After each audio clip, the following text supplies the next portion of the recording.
la une de l'actualité, l'Épécongie, un établissement scolaire s'y trouvant à 45 km de Kolwezi, a été victime de dernières pluies qui se sont abattues dans les villages portant le même nom de l'école, une situation qui paralyse les activités scolaires dans ce village. Et puis à suivre également dans ce journal, plus qu'un mois pour que la tribune du cinquantenaire qui est en pleine réhabilitation soit inaugurée officiellement. Mais déjà, les avis de la population loalabaise convergent. Les détails de tous ces titres, c'est dans ce journal. Mesdames, Messieurs, bienvenue dans cette grande édition aux 20h. Je le disais en titre, l'Épécongie se trouvant à 45 km de la ville de Kolwezi, au village portant le même nom, a été victime de la dernière pluie qui s'est abattue dans ce village. Dans ce village, cette situation a handicapé les activités scolaires dans ce coin. Suivez. Après la pluie, vient le calvaire à l'école primaire Konji. Les dernières pluies qui se sont abattues n'ont pas été les bienvenues pour les élèves de cette école. Les classes ne sont plus accessibles. Le responsable de l'école tente de remédier à ce problème des infrastructures scolaires, cela en connivence avec les parents d'élèves. Malheureusement, c'est sans succès. Les moyens sont insignifiants. Tout d'abord, le premier bâtiment, ce que vous voyez, était dû à un vent violent qui a un peu frappé le bâtiment jusqu'à emporter les histoires telles que vous les voyez par terre. Mais ce bâtiment, ce deuxième bâtiment, ce que vous voyez, il n'y avait même pas de vent, il n'y avait même pas de quoi. Mais directement, on a vu que la toiture s'est affaissée comme vous venez de le voir. Pour la première fois, quand l'autre ici était tombé, et les enfants évoluaient quand même dans ce deuxième bâtiment. Maintenant, quand le parent s'est préparé pour arranger un peu celui-ci, directement celui-ci aussi est tombé.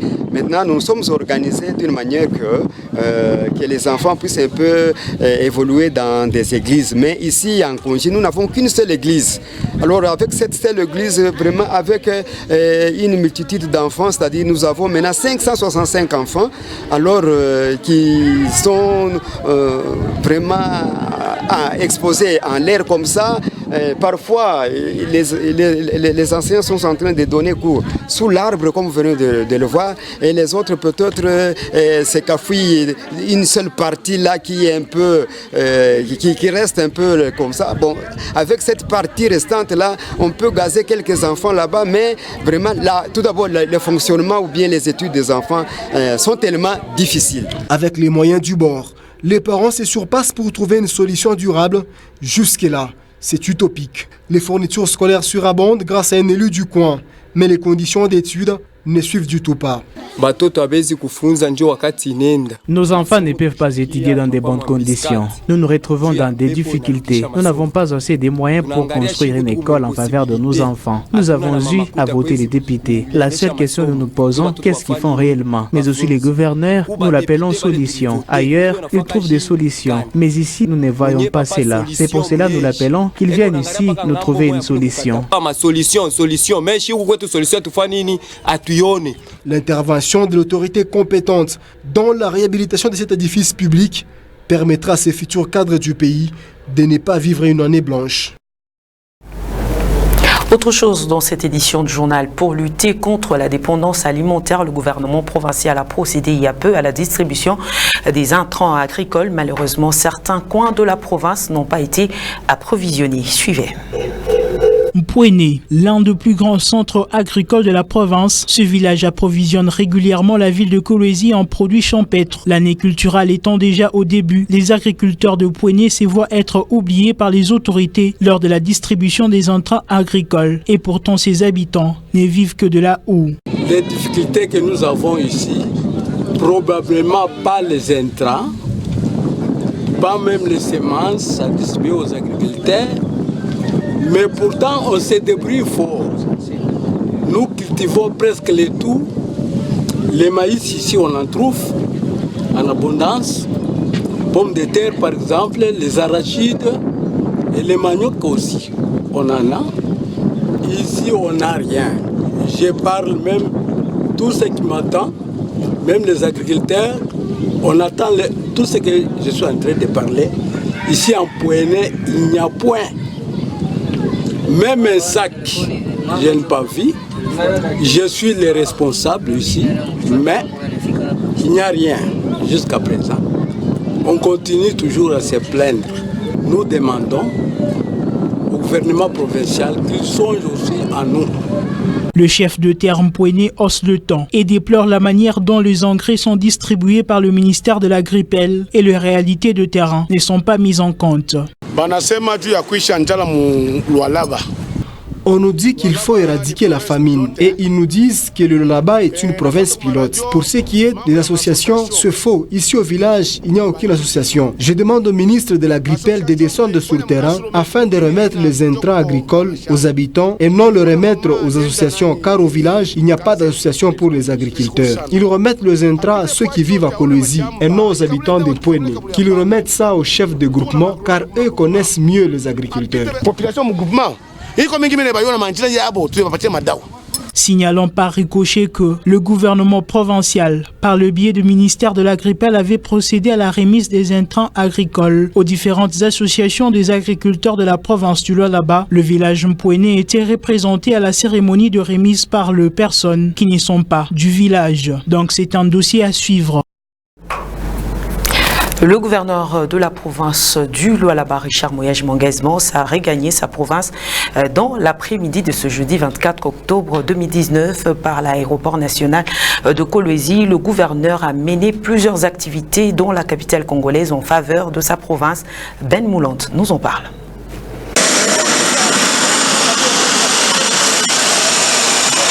Il était 16h30 lorsque l'appareil transportant les premiers citoyens du Lualaba s'est posé sur la piste de l'aéroport national de Kolwezi après son absence dans les Lualaba. Les vice-gouverneurs, les autorités policières et militaires, les ministres provinciaux et commissaires, tous au bas du tarmac. À sa descente d'avion, c'est Fifi Masuga Saïn, vice-gouverneur, qui l'accueille. Richard Mouyage Manguez-Mans a eu à séjourner dans la capitale Kinshasa où il a eu un entretien avec les premiers ministres avant de faire un escale à Lubumbashi. J'ai vu le Premier ministre pour plusieurs problèmes, dont la question du chemin de fer Kolwezi-Tenke-Dilolo. J'ai vu Madame le ministre de la fonction publique sur base des revendications des députés en rapport avec le dernier texte de l'ENA et de la première retombée qu'elle arrive demain. Elle arrive ce soir à Lubumbashi, demain elle sera ici. Elle aura un contact avec les fonctionnaires, un contact avec la presse et un contact avec les ministres et les députés provinciaux pour clarifier la situation. Les gouverneurs du Lualaba étaient préoccupés par la situation actuelle de sa province, caractérisée par les vols des câbles électriques et un cas de vol enregistré à l'Inicole. Il faut qu'on en finisse avec ces voleurs de câbles. Nous risquons tous d'apparaître comme des complices. Il n'y a personne qui va nous croire que ces gens viennent voler et que nous on ne prenne aucune disposition.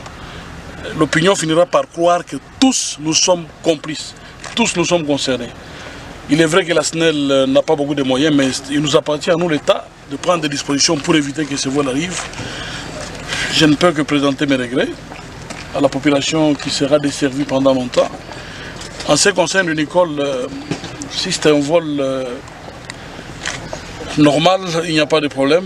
Nous nous battrons pour remplacer ce qui a été volé. Mais si c'est un acte de sabotage, c'est une perte de temps.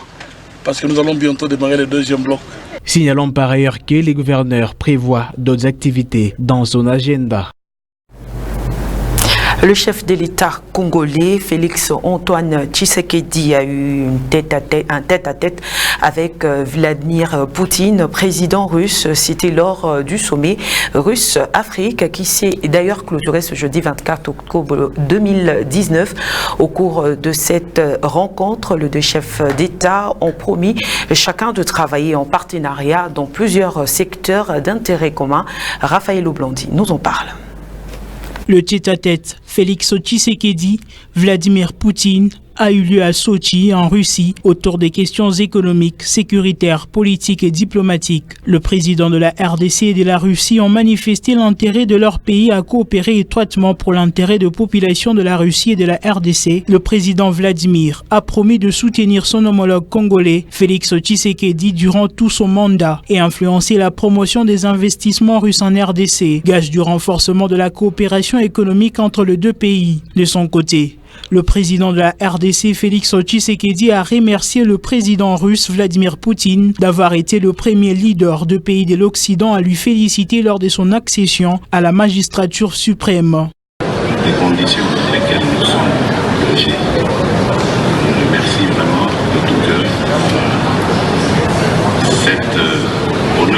cet honneur que vous nous faites. Je voudrais également vous remercier, vous personnellement, parce que je sais que par le biais de votre ambassadeur, vous avez été la première personnalité, le premier leader politique mondial à féliciter l'accession. Le chef de l'État congolais a promis de faire de la Russie un partenaire privilégié de la RDC dans plusieurs secteurs d'intérêt commun. Lors de cette rencontre, les deux personnalités ont été assistées de leurs membres du gouvernement et des ambassadeurs accrédités conjointement en RDC et en Russie. Le maire de la ville de Kolwezi, Véronique Oupité, a pris part à la 21e édition de l'Africando à Miami, aux États-Unis. Une occasion pour l'autorité de la ville de vendre l'image du Lualaba à ses assises d'opportunités. Véronique Oupité est au micro de Ben Moulante. Nous sommes allés à Miami, comme vous le dites. La part de la ville, c'était de présenter, vendre la ville de Kolwezi par rapport à tout ce qu'elle regorge dans son sous-sol et ce qu'elle peut emmener en ce qui concerne le tourisme et d'autres projets qui peuvent être faits dans cette ville. Et je crois que nous avions eu à faire ce que nous avions pu et le reste, vous le verrez. La ville de Kolwezi a présenté ce qu'elle a parce que je ne vous apprends rien en disant que les minéraux de la province du Lualaba, en ce qui concerne les grandes sociétés, sont dans la ville de Kolwezi et ses environs. Et je crois que la ville a présenté ce qu'elle a dans cette ville et ce qu'elle peut vendre. Moi, je ne suis pas des mines, mais je n'ai que fait que vendre ma ville pour montrer qu'à part les mines, la ville est aussi touristique. Je crois que je l'ai dit dans une de mes interviews, que la source du fleuve Congo était en train de passer aux environs de la ville, qu'on appelle le Lualaba. Et la ville a aussi un lac, quand bien même on n'a pas encore commencé à l'exploiter, mais nous avons quand même un lac au centre de cette ville-là. Et je crois qu'il y a encore autre chose que les hommes peuvent voir. Il y a des pierres de malachite que certaines personnes croient que ça sort des océans. Il y a les matières premières que les gens n'ont jamais vues. Même nous-mêmes, natifs de la RD Congo, nous n'avons jamais vu comment est-ce qu'on extrait les minéraux. Tout ça, ce sont des choses qu'on peut vendre en ce qui concerne le tourisme urbain. Comme annoncé en titre dans un bref délai, la ville de Kolwezi se dotera d'une tribune rénovée. Les travaux de réhabilitation de la tribune du cinquantenaire évoluent normalement, mais pour la population, cette tribune ne reflète pas réellement la richesse de la province. Francine Chansa.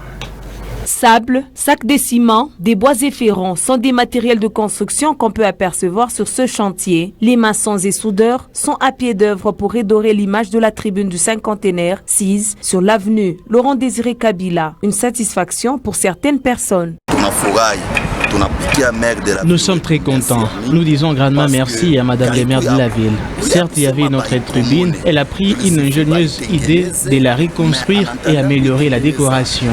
C'est bien beau, mais nous demanderions à l'autorité de la ville d'élargir l'espace de la tribune. C'est notre souhait. Mais déjà, nous voyons les travaux qui sont en cours. Nous sommes très contents de cela.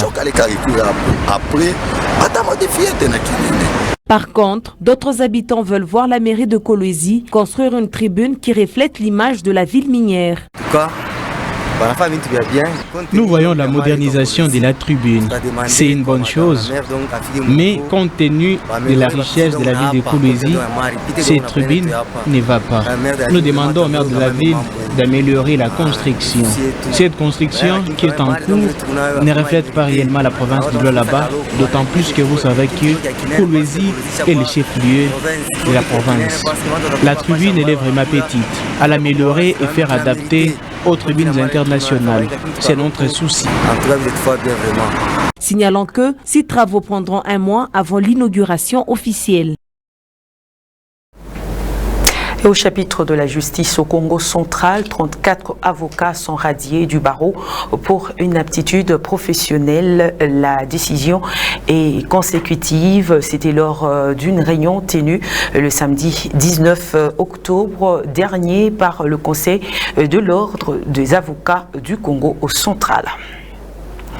Chaque 24 octobre de l'année, le monde entier célèbre la journée d'information sur les développements dans la province du Lualaba. Nous avons fait un apport de journalistes dans la communauté. Quelques journalistes se sont exprimés au micro de Naomi Banza. Les journalistes ont plusieurs rapports. Ces apports peuvent être, n'est-ce pas, énumérés ou orientés vers plusieurs paliers. D'abord, le journaliste n'est pas là pour seulement les informations, mais aussi pour la formation. Et cette formation, moi je la prends dans quel cadre? C'est dans le cadre de l'épanouissement, n'est-ce pas, intellectuel, et que s'il y a un épanouissement intellectuel, la personne est apte et devient apte, disons, à pouvoir manifester sa propre volonté, n'est-ce pas, dans le développement de sa communauté. Le fait que le journaliste est là, premièrement, pour informer, et deuxièmement, le journaliste est là pour sensibiliser. Donc le fait là de sensibiliser sur, je ne sais pas moi, un domaine quelconque, par exemple, moi j'évoque ici le domaine de la santé, vu que moi ici je tiens déjà une émission de santé. Donc ici, je contribue déjà au développement de la communauté. Le travail en tant que journaliste, nous ne le faisons pas très correctement. Nous ne contribuons pas facilement au développement de notre province. Pourquoi? Parce que pour avoir un peu à manger aujourd'hui, il faut être derrière tel ou tel autre homme politique. Il faut être un chantre de tel ou tel autre homme politique. À ce stade-là, les journalistes ne font pas bien correctement son travail. Surtout les journalistes de la baie. Disons-nous la vérité, nous ne faisons pas notre travail de contribuer efficacement au développement. Parce qu'il y a beaucoup de choses que nous laissons à côté pour plaire à un tel patron qui est responsable d'une chaîne. Et voilà, mesdames, messieurs, c'est l'essentiel de l'actualité. Merci à vous de l'avoir suivi. Bonne suite de programme sur Wango Radio Télévision. Au revoir.